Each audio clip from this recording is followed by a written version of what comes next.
Hi, and welcome to another edition of the Trustcast Show. And I'm really happy to have with us today Drew Sewell. Welcome to the show, Drew. Thanks for having me, Zane. So, Drew spent years inside the clinical world of trauma and neuroscience. Then he walked out to build a coaching practice around one idea that the cost of success doesn't have to be invisible. Drew, you use the phrase, and I want to start with that. You help people restore what success has cost them. Tell me what that looks like. A lot of the times people focus on productivity, especially in the US. That's part of our culture. We love creating, producing, doing, and that's all well and good. For a lot of people, they will continue to do that and ignore all of the maintenance tasks that comes with being a human being. Uh, an equivalent of this would be kind of like driving your car and forgetting to change the oil and going, well, it didn't hurt anything. I'll keep going. And that seems pretty harmless if you do it for a little bit, but then after a while, it ends up breaking down the vehicle. And that's when I start seeing people's lives fall apart or collapse. So their personal lives, their personal satisfaction, their mood, all of those things. So, you describe the people you work with as capable, dependable, carrying more strain than others can see. What does that invisible strain actually feel like from the inside? Uh, Lots of different things. Sometimes it can be hollowness, it can be irritability, it can be disconnect, lack of interest, just no patience. And then a lot of the other times you get kind of the darker versions of it where it can escalate up to substance dependence or thrill seeking, kind of adrenaline junkie type behavior. So, a lot of high performers I know will just say, I'm so tired. Well, is that they just feel like I'm tired, I need to go take a nap or just I'm always so tired. W- Is is there something else behind that other than, getting more sleep? Yeah, so a lot of the times it comes down to pacing and knowing how to properly do, again, kind of personal care and maintenance, which when we say personal care or self care, we're not talking about just go do something fun, though that can be a part of it. It also has to do with how do I discharge all of the stress I've been taking on and building up in my mind and my body. So you feel all this pressure, as a let's say as a high performing executive, and you put a lot on yourself. You have worked years to get where you are. Um, the idea of backing off in any way, just doesn't is not in your makeup. So how do you help somebody like that to figure out, some sort of balance in their life? Yeah, one of the examples I use a lot is if you're trying to make a cross country road trip, it's not backing off to stop for gas. If you're just going to keep pushing through, it's more likely that you'll take a lot longer to get where you want to go. So the idea is not to cost people what they've built. It's not to tell them to stop building, to stop having, to stop doing, is to say, take this little pause, do this activity. One really cool thing I love to do from my clinical background is teach people how to do state shifting, where they access kind of a nervous system state where they have more energy, more clarity, more focus, and a few minutes can discharge a lot of the wear and tear of the day up to that point and help them go back at it with a fuller tank of gas, so to speak. So we're not always talking about stop doing things. So tell me, so give me a description of how state shifting would actually work.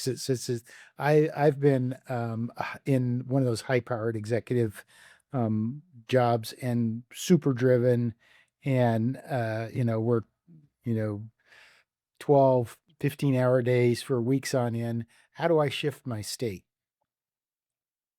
So one, there's almost never going to be a cure for a 12 to 15-hour day's toll that it's going to take in an immediate sense. But again, taking little breaks can help you recover enough to sustain that for a little bit longer until you can get to a more stable work life balance pattern where, okay, I've been able to bring on more people and automate a little bit more from my role, delegate a little bit more. But to your point about the state shifting, so okay, if I get caught in I guess the word I would use is a neural loop where I have been thinking at something for a while, I've been acting on it for a while, and the time and the energy it's taking is taking away from my ability to regulate mood, to regulate cognitions and decision making. And I essentially need to reset my nervous system. So I use kind of my background in trauma therapy and interpersonal neurobiology to teach you how to reset your brain, where you can use an easy cue after we build the activity to kind of tell your brain, I need you to back off of this, to relax, to let go, ease up and get out of this loop. And once we have it installed, usually we use a word to activate it. So give Once me you a use that description word, how you would how you'd install that, and then we'll get into the word too. But so how would I install absolutely. that? Is this like kind of like NLP that you're using something similar to that, or what's the strategy to install that Yeah. into somebody? So this comes from a couple of things. Some of it comes from my background with the EMDR work, and I've just modified that to be more non-clinical. Um, we use kind of just a walking pattern. Uh, if you're walking, this kind of helps your brain just absorb that information, and not just your brain, but your nervous system. So it's transmitting through your whole body. Memory is kind of one of the core things that I've worked with a lot. The therapist doing that in a non-clinical way, what we're doing is creating a memory-based state of activation. So memory is made up of circumstances or you know events that will recall a certain state, sensory input, thought patterns, emotions, body sensations. So I'll just have people summon up kind of their magic room. Like if they could build any room that they would like to go to. And it is the room where they would feel like the most motivation, the most energy they could imagine. What would that room have in it? And they'll walk through this. They'll do a little bit of walking. And as they kind of immerse themselves into this imagined state, we go through, well, what are you noticing right now? And, typically people are saying, well, I'm relaxing. I feel lighter. I do feel like I can move a little bit more freely. I feel ready. And then we'll have them keep going and enhancing this. And eventually I'm having them focus on this while they're walking, enhancing as much as possible. Just the walking helps drive that in a little bit more strongly. And once it has maximized, then we switch over to what's the word or phrase that goes with this? And when you hold that word or phrase with that image, with how you imagine that room might smell, or if there's any sound in that room, as you're walking, holding all that with the word, that word becomes tied to the memory. So how many times do you have to go through this to kind of make that link? So I Typically mean, so one that you time. can say that again. One time. One time. I do it one time. I do assign people to rehearse this. So take 30 seconds a day and focus on the word. And the word is your access point to the state. It kind of is like a application on a computer. It tells the program to run. And doing that repeatedly kind of strengthens those neural pathways.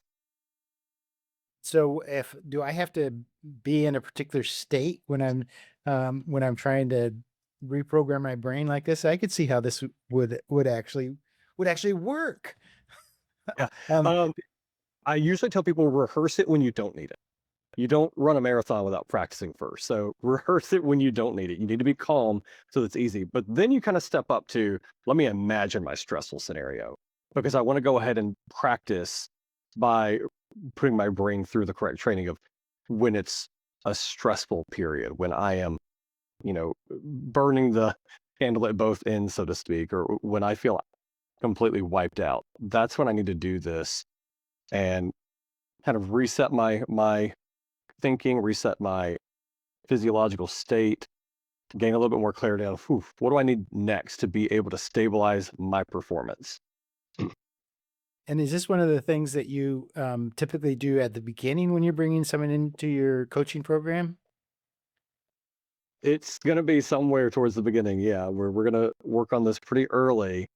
And the thing is that that's one version of it. So we're going to start with kind of that as the entry point of Here's how to do some basic state shifting. Then we're going to start working on what are some other ways we can apply this to give you other benefits.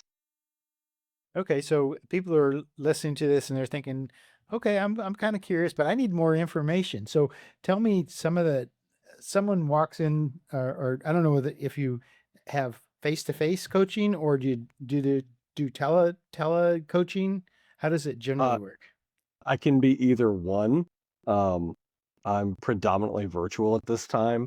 Hmm. If someone has a place that we can meet in person, they prefer that, I can do that as well. Okay. So, where are you located? Oh, Winston-Salem, North Carolina. Okay, great, great place. So, uh, tell me typically what would happen the first time I say, okay, I really like Drew. I signed up for the program. What would be a typical start to how we get things underway after we, do all the administrative kind of stuff? After all the administrative type of stuff, we would practice this skill specifically, and that might take 20 minutes to install. Um, as long as people, are okay with the process and can focus, if they want to understand a little bit more about it, it might take 25, 30 minutes if we explain it in every part. But we're going to install the state so that they can recall it with the word. We're going to go over practicing it. We'll do some practice with kind of the future scenarios of when do I imagine being burnt out and stressed, and when do I imagine I'm running on fumes. We're going to talk about that. But then we're also going to talk about the bigger system picture that, okay, maybe you can't escape working the 12 to 15-hour days. You said you've been there and you've done that. Yeah. Um, every Monday, I'm doing a 13, 14-hour day.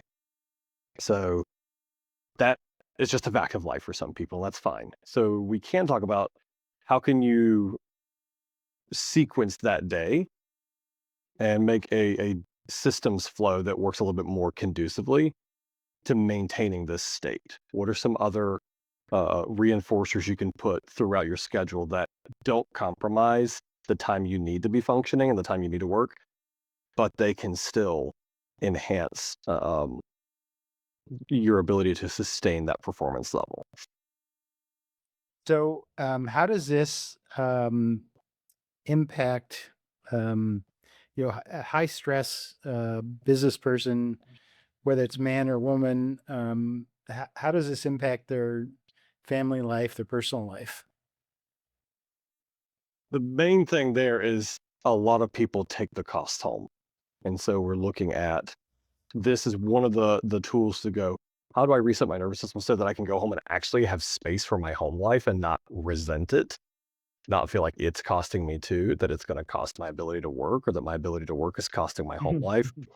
Um, because I come from that interpersonal neurobiology background, I do go through what you might say kind of some neurolinguistic programming type of tools, both from dialectical behavior therapy as well as the IPNB background, of how to connect with people, and the impact of connection is actually a stress relieving tool, not a a burden, not a stressful situation.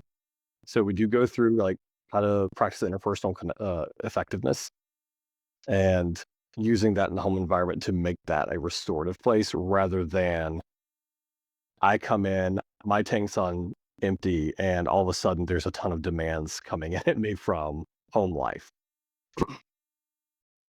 So, tell me a story about sometimes people can relate better to story, a situational thing that happens, and they can go kind of have an aha moment. Tell me a story about particular individual, without disclosing who they are or anything like that, that had some sort of a revelation using working through your coaching program.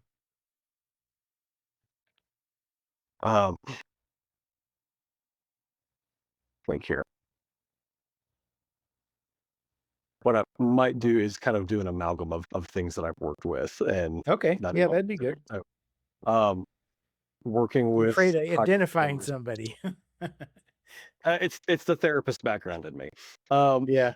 working with people who I think a particular one I can think of that I've seen in multiple ways is they come home and they're exhausted and they have to keep doing things because their spouse wants to connect, or they have children who have needs, or pets who have needs.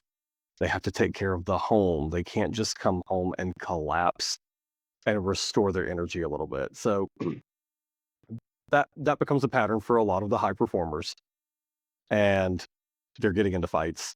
They're verbally just fighting with their partners or their families. Um, Eventually, they start doing other things to take the edge off. So a little bit more alcohol consumption or some sort of other substance use. It could be overeating. It could be going out and doing something just because they're trying to reclaim a little bit of peace and it's not there. So when I work through these steps with people, what I will tend to see is I'm doing better, just generally okay, this is helpful. I'm coming home and I'm able to turn work off when I need to. I'm able to focus on connection with family and not feel like I'm going into work and mad at everything or hating everything. I feel like I'm able to get through the evening okay. And over time, we see this kind of as a cumulative effect because there is no magic bullet that just at once solves everything. The more they practice, the bigger the response that they get from it, the more they build their capacity to shift home and go, yeah, like I'm enjoying connecting with my family.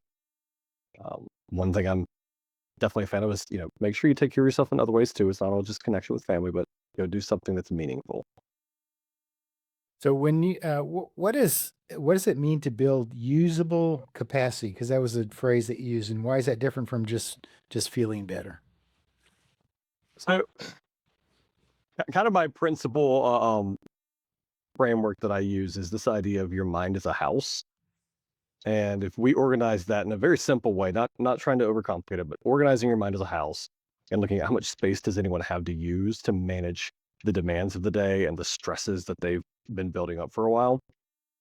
If we're looking at having usable capacity, we're looking at forming systems, forming skills, forming the know-how to manage that space on a regular basis, to have it to use and not to outsource the space. One thing I've seen kind of, especially again, coming from this clinical background, is that a lot of people will, rather than decluttering their own mind, their own house, so to speak, their own nervous system, they will look for something else. It might be that alcohol. It might be an affair. It might be any sort a hobby that just takes too much time. It might be spending. And what they're really doing there is going outside of their house. They're not increasing their own tolerance, their own resilience for that stuff. They're getting fast relief. The problem is still there.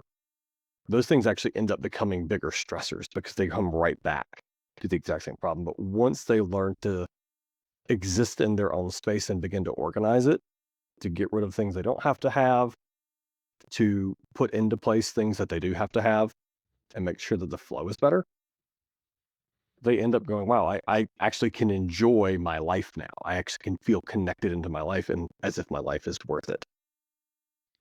So, if I'm functioning fine in the outside, everything looks great. Everybody thinks you're the picture of success. Everything about you is great. I wish I were you. Um, but feel kind of unfulfilled or hollow. Is that enough reason to reach out? Absolutely. Yeah, that's exactly the place I want to help. Did I just describe your ideal coaching client? Yes, in a lot of ways. And again, I've worked so much with it. When it becomes a clinical problem, the ultimate thing as a therapist has always been, we want to stop. We want to do something proactive, right? Preventative. This is the chance for preventative work because the cost on the other side is what happens if you step away from a job. What happens How if long does it you realistically get take divorced? to feel different? A lot of that's going to be different per person, but for this group of people, I have a 3-month program. So we're going to do 6 sessions over the course of 3 months, about every other week, roughly. And the goal of that is one, You got to build it for yourself. I can teach you how to do it, but if I do it for you, or if we meet too much and you're relying on me as your capacity expansion, it's not going to work. So a lot of this is going to be, let's do strategy and teach you a skill, and then you have to go use it. And if that happens reliably, then yeah, over 3 months, there can be a pretty significant turnaround. So, okay, so I get some rapid fire, just to kind of break it up a little bit. The thing you do to actually recover, not the thing you tell clients to do, but the thing you actually do. Thing I actually do, Yeah. okay, every night, I look forward to coming home and hanging out with my wife. So after the kids are in bed, and that might be that we do the same thing. We're watching a TV show or talking or whatever. It might be that I'm hanging out. I like to play video games. I'm a nerd. So if I'm playing video games and she's reading a book, sometimes we'll both read the same book. But just being near my wife is a huge recovery thing for me. So, That connection is important. personal. One book that changed how you see people. The body keeps the score. I haven't read that one. Who do you remember who the author is? Bessel van der Kolk. And that's because, again, my background is in trauma therapy. And he explains in that book the physiological things that happen based on people's actual state. And so that there is something measurable happening in the nervous system and the brain activity. The question clients ask that always means something deeper is going on. Ooh. What would it mean if? I think if they're leading with a what would it mean if, okay, well, what are you trying to tell me about yourself? Okay. One phrase high achievers say that's almost always a red flag. Mm.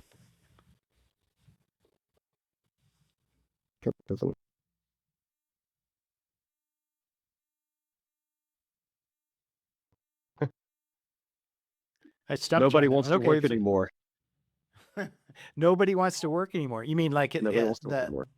other employees around them, Yeah, yeah. or Yeah, just in sometimes. Yeah. general?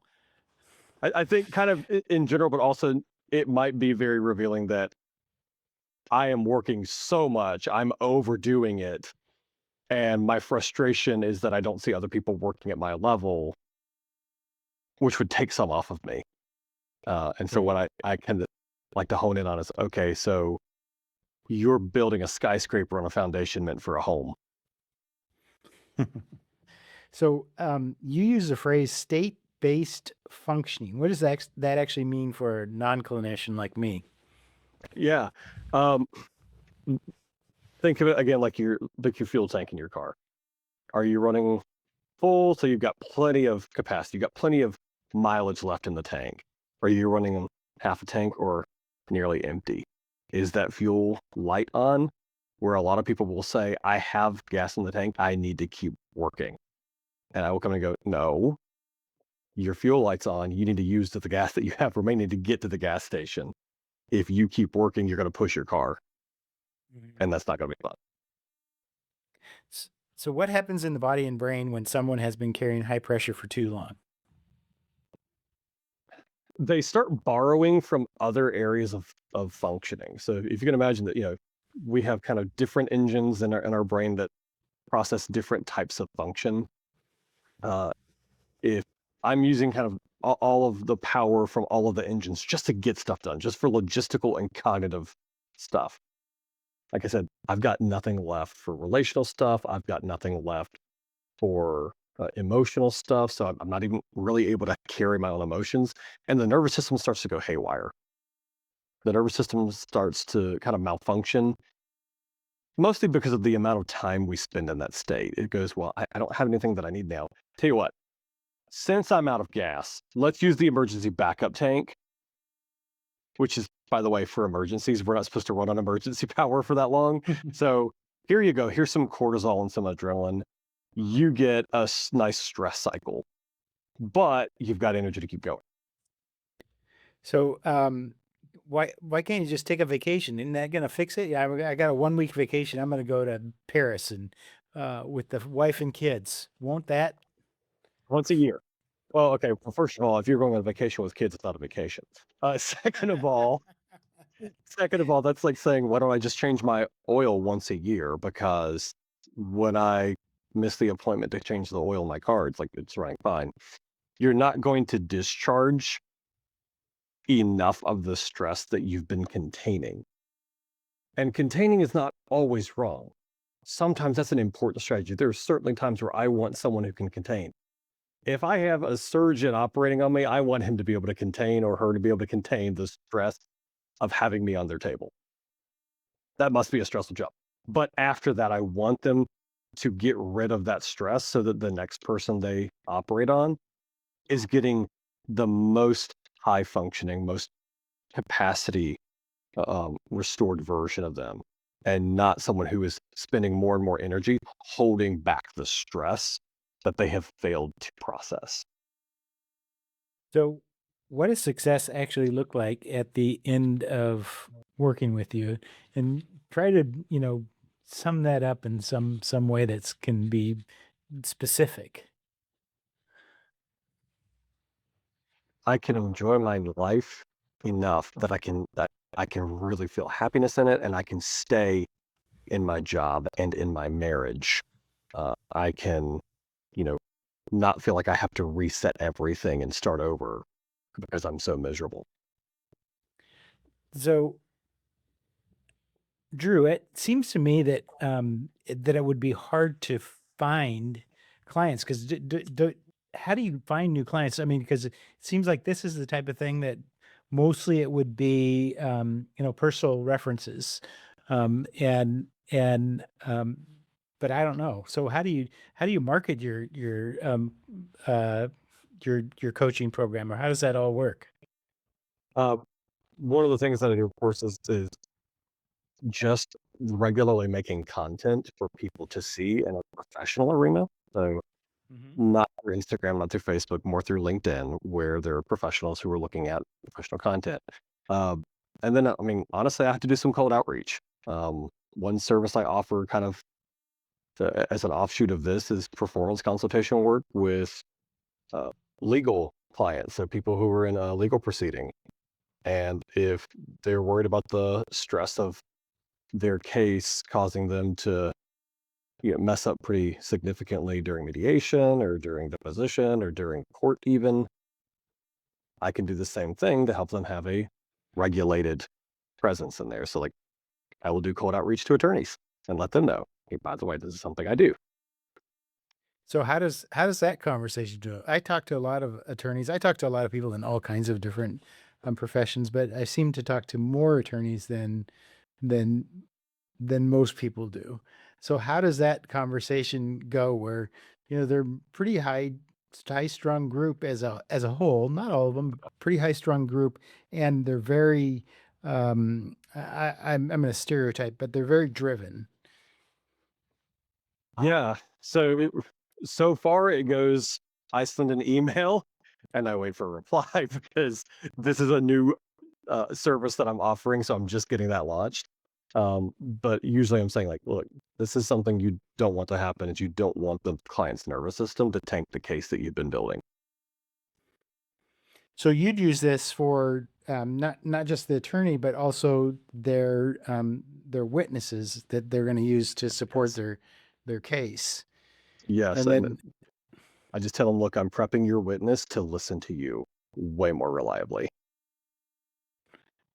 so that when somebody gets on the stand, for instance, then they're not they feel more comfortable because they can go to this state. Is that the idea? Yeah, absolutely. And so how would you explain that in a convincing way to an attorney? Or really, I think this example is specific for attorneys, and we do have a lot of attorneys that actually listen to this show. So how would you explain it? Uh, when let's use stress as your stress tolerance as an electrical circuit in this case, because it's a very simple way to understand it. When there's enough pressure, and there's a ton of pressure in a legal proceeding, you could lose so much, you could suffer so much. And when that stressor builds up past your tolerance point, one of two things typically happens, occasionally both at the same time. One, the circuitry explodes. You put too much on an electrical circuit and it will just blow up. You get a behavior, an outburst at the worst possible moment, and that's not going to go well. It's either a fight in mediation or a poor response on the stand. Or two, you get the shutdown response where the nervous system is kind of like flipping the breaker. Their thinking process goes offline, their memory goes offline because it's often state dependent, and they're no longer even able to recall what is it you prep them for. This gets them back online in a way that they're not exploding. So it either, reduces that uh, reactivity, or it brings up their ability to engage and go, oh yeah, I've got to do this, and not just say the wrong thing or agree to something to get the pressure to stop. Okay. So I think I understand it. So if somebody's listening right now and they're the person you built this for, um, what do you want them to hear? It is possible to build a life worth living. There's some specialized knowledge that used to kind of be built into our way of living. And right now we've been optimizing other areas. We can include this. You can bake this in with just a little bit of coaching. So if somebody says, "Boy, that Drew, he sounds like that's exactly what I need," what's the best way to get in touch with you? Uh, there's three main ways. One is my website, avoracoaching.com. Um, Avora is spelled Evora. Uh, Two is just a direct outreach by my phone number. I don't know. Do you want me to share that on the podcast, or would you rather they Sure, just go you can find do it? that. Sure. Yeah, they can just call me at 336-862-9504. Um, and I answer that during my working hours. One of my capacity protecting habits is I turn my phone off when it's not working hours. I'll Good check for it. you. Yeah, I'll check it when it's time to check it. Um, and then the third way is just to email me at drew@avoracoaching.com. Okay, Drew, thanks for coming on the show. I really appreciate it. Absolutely. Thank you for having me.